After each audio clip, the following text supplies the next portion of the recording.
აგნესას ერთი სამარელი ძველი ბიჭი მოეწონება, რომელიც საბოლოოდ რეციდივისტი აღმოჩნდება და სანამ აგნესას სიყვარულის ახსნას გაუბედავს, ჯერ პოლიციის მანქანაში, იქიდან კი კაპეზეში ამოყობს თავს. ასეთი შეფასებებით გახარებულმა აგნესამ დამტვრეული ქართულით გაგვაცნო შემოქმედებითი ჯგუფი. აგნესამ, რომელიც ძირითადად სამარაში იღებს ხოლმე კლიპებს, მათ პრეზენტაციებს კი თბილისში სასტუმრო მარიოტში აწყობს, ტრადიცია არც ამჯერად დაარღვია და სიმღერა ბედის წერაზე თავისივე სცენარით გადაღებული კლიპი გვაჩვენა.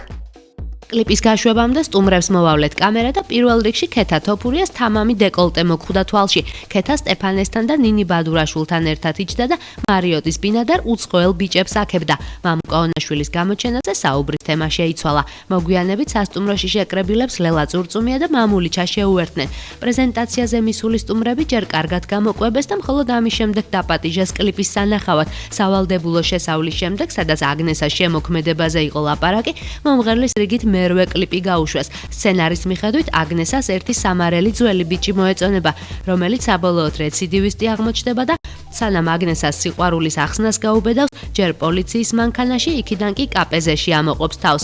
აგნესას მისგან სამახსოვროდ ქუდი ღარჩება და გულდათუთქული ბრუნდება სახლში. კლიპი მაინც ჰეპი-ენდით მთავრდება და აგნესა თავის ხელით ახურავს ქუდს სამარელ რომეოს. კლიპზე და აგნესაზე აზრის გამოთქმა მისივე კოლეგებს ვთხოვეთ. ძალიან ლამაზი კლიპია.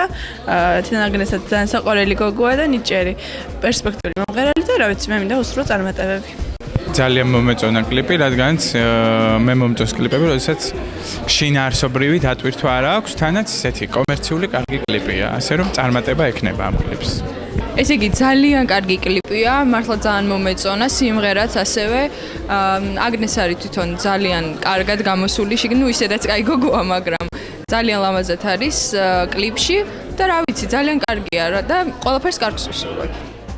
ასეთი შეფასებებით გახარებულმა აგნესამ დამტვრეული ქართულით გაგვაცნო შემოქმედებითი ჯგუფი. სიმღერის ავტორია გელა გნოლიძე, ტექსტის ავტორია დათო ფორჩხიძე, კლიპია გადაღებული ქალაქ სამარაში, რეჟისორია დმიტრი ადერუსოვი და კლიპი მიმდინარეობდა 3 დღე. რავი, მე მგონი კაი კლიპი გამოვიდა, ძალიან ყმაყოფილი ვარ.